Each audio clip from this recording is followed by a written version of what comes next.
Olá, sejam todos vocês bem-vindos a mais um estudo da Palavra do Senhor. Hoje nós vamos estar estudando a diferença que há entre o arrebatamento da igreja e a segunda vinda de Cristo. Nós devemos ter bastante cuidado para não confundir o arrebatamento com a segunda vinda do Senhor Jesus quando nós lermos os diversos textos da Palavra do Senhor. O arrebatamento é quando Jesus volta até a região das nuvens e ali então ele arrebata a sua igreja, ele remove a sua igreja da terra para se encontrar com ele. O arrebatamento é descrito em 1 Tessalonicenses, no capítulo 4, do versículo 13 ao versículo 18, conforme nós vamos ler agora. Não quero, porém, irmãos, que sejais ignorantes acerca dos que já dormem. Dormem aqui são os que já morreram. Para que não vos entristeçais como os demais que não têm esperança. Porque se cremos que Jesus morreu e ressuscitou, assim também aos que em Jesus dormem, ou seja, aqueles que morreram, mas morreram ali sendo obedientes ao Senhor Jesus, Deus os tornará a trazer com ele. Dizemos-vos, pois, isto pela palavra do Senhor, que nós, os que ficarmos vivos para a vinda do Senhor, não precederemos os que dormem. Preceder quer dizer, não vamos subir antes para o arrebatamento, nós não vamos passar à frente dos que já morreram. Ou seja, os que já morreram vão subir primeiro. Porque o mesmo Senhor descerá do céu com alarido. Alarido aqui quer dizer grito de guerra, é um barulho muito forte que se fazia ali quando se dava o grito de guerra para que o exército saísse para a guerra. E com voz de arcanjo, ou seja, vai ser uma voz muito potente como a voz de um arcanjo, e com a trombeta de Deus. E os que morreram em Cristo ressuscitarão primeiro. Depois nós, os que ficarmos vivos, seremos arrebatados juntamente com eles nas nuvens, a encontrar o Senhor nos ares, e assim estaremos sempre com o Senhor. Portanto, consolai-vos uns aos outros com essas palavras. Então, essa palavra do arrebatamento, meus queridos, é uma palavra de consolo, para que se console aqueles que já perderam ali um parente, amigos, né? Essa pessoa se sinta consolada, desde que essa pessoa que morreu tenha morrido ali com a sua fé em Cristo, né? Tem um outro texto também que fala sobre o arrebatamento da igreja, que é 1 Coríntios capítulo 15. 1 Coríntios 15 inteiro fala sobre a ressurreição, mas aqui no final, no versículo 50 em diante, ele vai introduzir também o assunto do arrebatamento. E agora digo isso, irmãos, que a carne e o sangue não podem herdar o reino de Deus, nem a corrupção herdar a incorrupção. Então a carne e o sangue, ele está dizendo que uma pessoa, fisicamente falando, não pode entrar no reino de Deus com esse corpo que ela tem. E também a corrupção, entenda-se aqui corrupção como podridão. Então, corrupção, ele está falando aqui uma pessoa que o corpo já apodreceu na terra. Esse corpo apodrecido na terra não tem como entrar no reino dos céus do jeito que está. Eis, aqui vos digo um mistério. Na verdade, nem todos dormiremos, ou seja, nem todos morreremos, mas todos seremos transformados. Ou seja, os que já morreram em Cristo serão transformados e os que estiverem vivos também.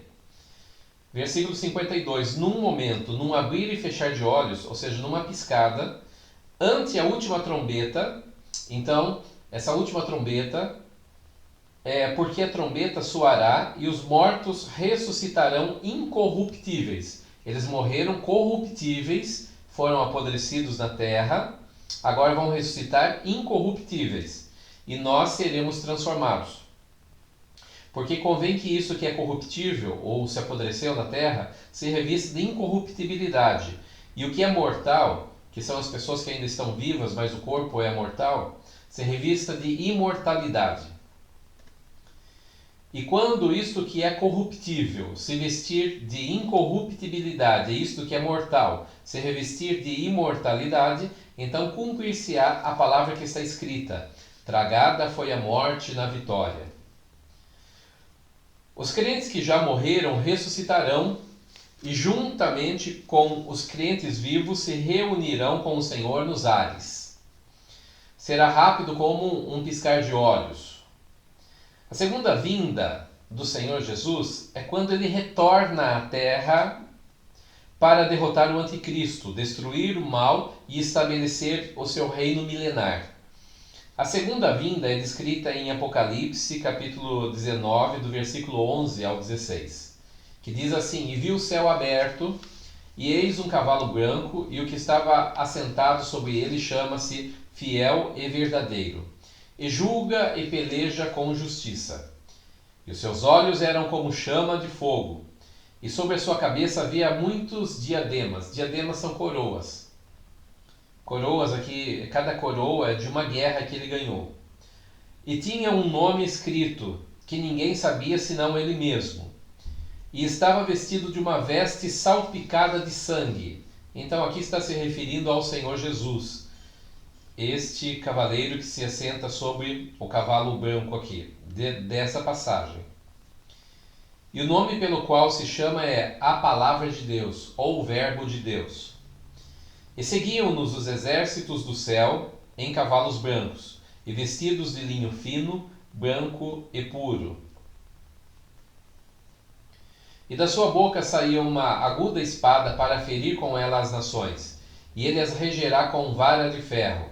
E ele mesmo é o que pisa o lagar do vinho, do furor e da ira do Deus Todo-Poderoso. E no manto e na sua coxa tem escrito esse nome: Rei dos Reis e Senhor dos Senhores. Veremos a seguir as diferenças entre o arrebatamento e a segunda vinda de Cristo. Primeira diferença: no arrebatamento, os crentes vão se encontrar com o Senhor nos ares, conforme nós já lemos.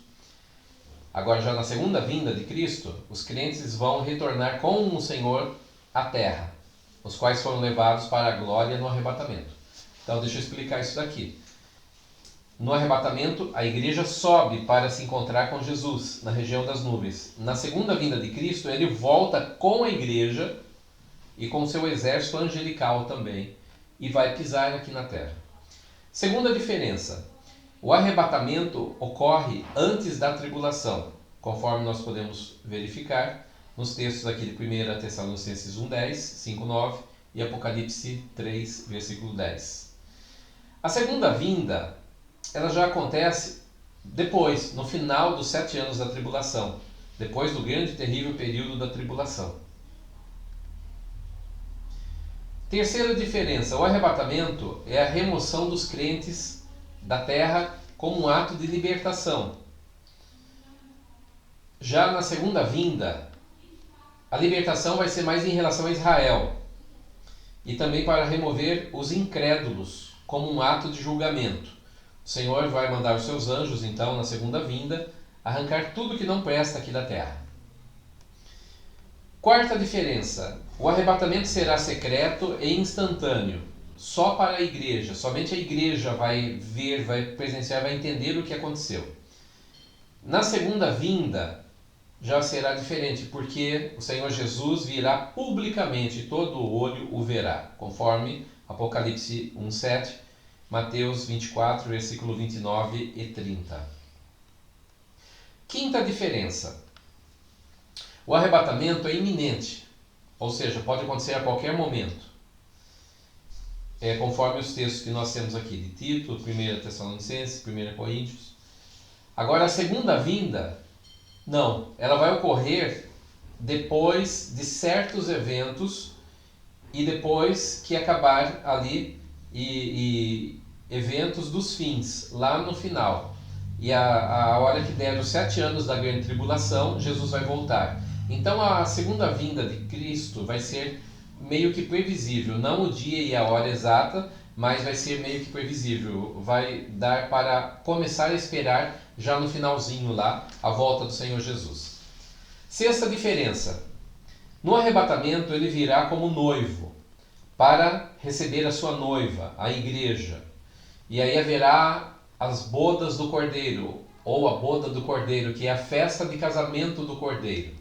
Então ele volta, arrebata a sua noiva, e aqui tem uma figura muito interessante, que a igreja, aqui ela é comparada a um casamento. E no casamento em Israel, tinha-se a prática do noivo ter a sua comitiva, os seus amigos, e a noiva ter as suas amigas. Então, essa comitiva ia se encontrar em um determinado local. E quando estava para se encontrar ali, a noiva era carregada nos ombros, acima, e então o noivo também era carregado acima dos ombros ali de seus amigos, e ambos, então o noivo e a noiva, se encontravam no alto. Então, o arrebatamento da igreja parece ser assim também, vai ser uma festa em que ambos vão se encontrar no alto. Já a segunda vinda de Cristo, ele virá como Rei dos Reis, não como noivo, mas como Rei dos Reis, Senhor dos Senhores, e ele virá especialmente como juiz, em juízo sobre os que o rejeitaram. A sétima diferença é que no arrebatamento é o próprio Senhor quem reunirá todos. Então, o poder do Senhor é que fará a igreja ser arrebatada, tá? Com o Espírito Santo, que vai levar a igreja a se encontrar com Jesus nos ares. Já na segunda vinda, os ímpios serão tirados do mundo pelos anjos. Então serão os anjos que farão um arrebatamento horizontal. Esse arrebatamento horizontal, eles vão arrancar todas as pessoas, e vão todas as pessoas que não vão servir para o milênio, que não foram obedientes a Jesus, vão ser arrancadas aqui da terra para serem separadas. A oitava diferença é que no arrebatamento ele virá sem quaisquer sinais. Não há nenhum sinal. Nós estamos provavelmente no final, nós podemos nos basear por causa do sinal que é Israel, que já é uma nação formada e já está com 70 e indo já para 72 anos, já que se formou. Agora, a segunda vinda, então no arrebatamento não há nenhum sinal. A igreja deve sempre estar vigilante, de tal forma que Paulo achava que era para a época dele. Agora, na segunda vinda, ela será acompanhada de sinais e com a previsibilidade de 7 anos ali entre o arrebatamento e a volta oficial de Jesus aqui na terra. Por que é importante manter o arrebatamento e a segunda vinda do Senhor distintos? Primeiro, porque se o arrebatamento e a segunda vinda são o mesmo evento, então os crentes teriam que passar pela tribulação, se fosse o mesmo evento.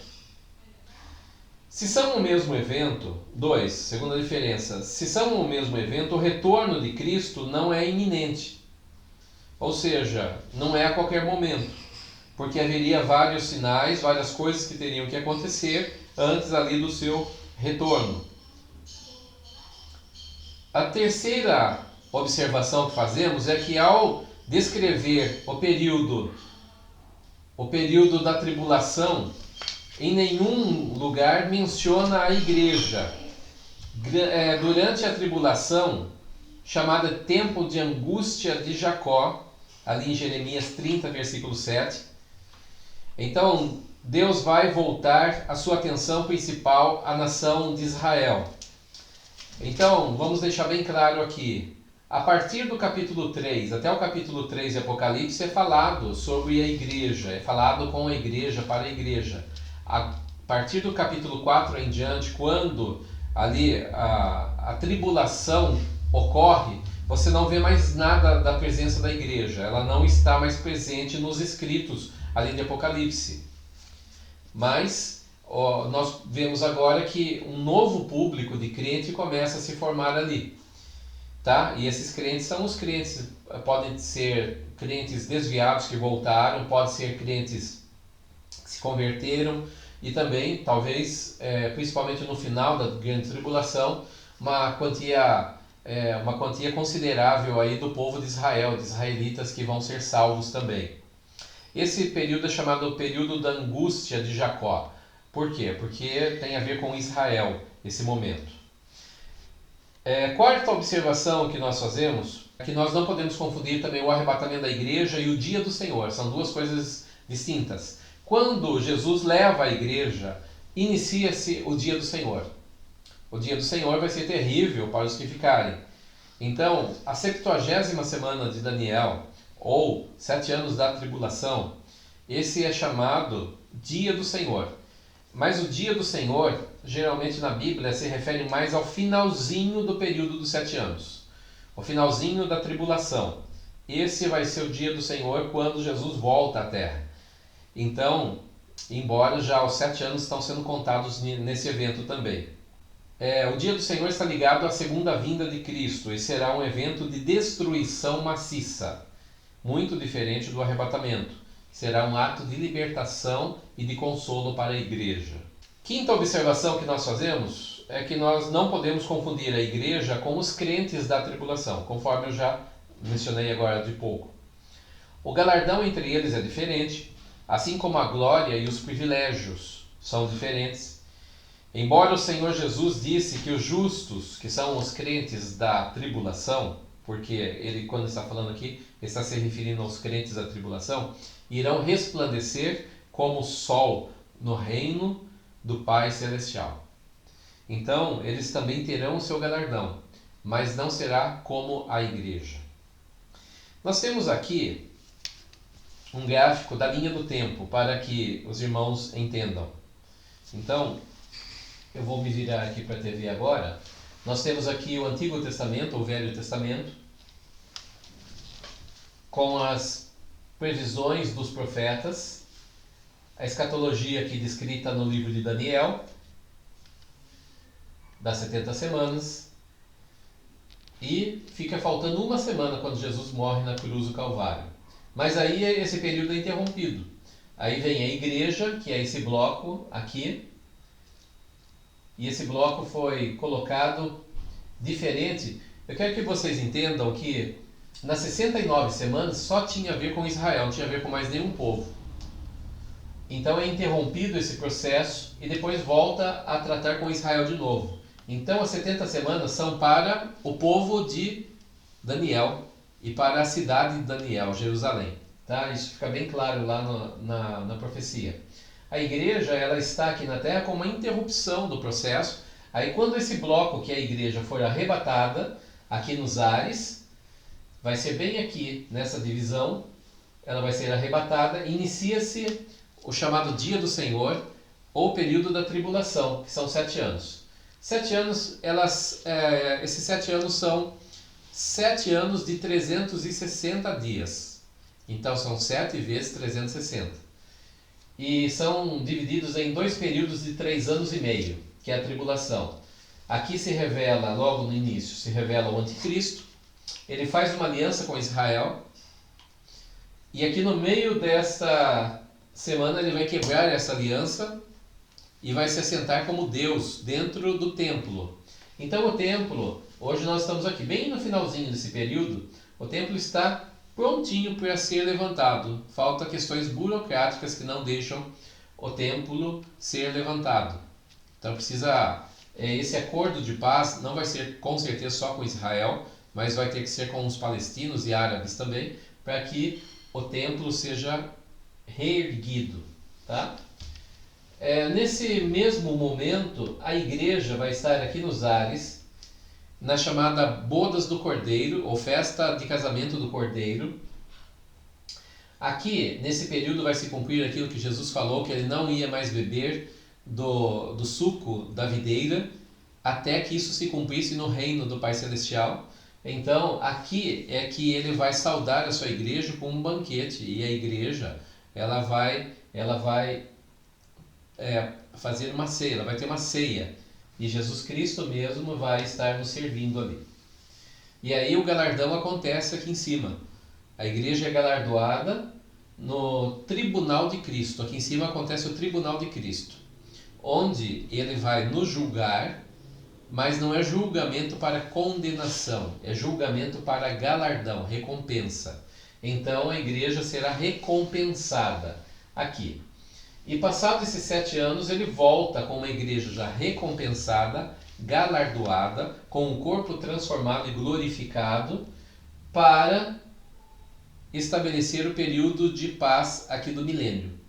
Então, nesse momento, vai ter o julgamento das nações, ele vai separar nações de nações. Mateus 25 fala que ele separará então as pessoas e as nações como um pastor separa os bodes das ovelhas. Então ele fará essa separação. Ele destruirá o inimigo anticristo e todas as pessoas perversas desse período. E então se iniciará o período do milênio. O milênio que é o reinado do Senhor Jesus, um período de 1000 anos aqui na Terra. Esse seria um período então de descanso, a Terra descansará. Tá? Aqui no finalzinho do milênio vai ter a guerra de Gog e Magog. E no milênio Satanás está preso. Ele está preso e ele vai ser solto aqui no finalzinho desse período, na guerra de Gog e Magog, onde ele e todos os demônios dele vão sair para seduzir as pessoas sobre a terra. Uma parte dessas pessoas, elas nasceram no milênio, tá? Porque essas pessoas que saíram da tribulação e entraram no milênio, muitas delas aqui têm ainda um corpo normal, capacitado para reproduzir. E então, pessoas nascerão no milênio. E aí o que vai acontecer é que elas não foram provadas ainda. Não houve provação. Porque a igreja foi provada durante seu período aqui na Terra. As pessoas que se converteram ou não quiseram se converter durante a tribulação foram provadas. Todas elas foram provadas. Mas uma parte dessas pessoas do milênio não foram provadas ainda. E todos precisam ser provados. Então, vai haver a prova aqui. Satanás vai ser solto. Ele vai sair tentando seduzir as pessoas e fazer uma guerra lá em Jerusalém. A Bíblia diz que fogo cairá do céu e esses exércitos humanos serão mortos na ocasião, e os demônios, todos eles que agem, inclusive Satanás, será lançado no lago de fogo e enxofre. E aí então virá o juízo do trono branco, o julgamento do trono branco.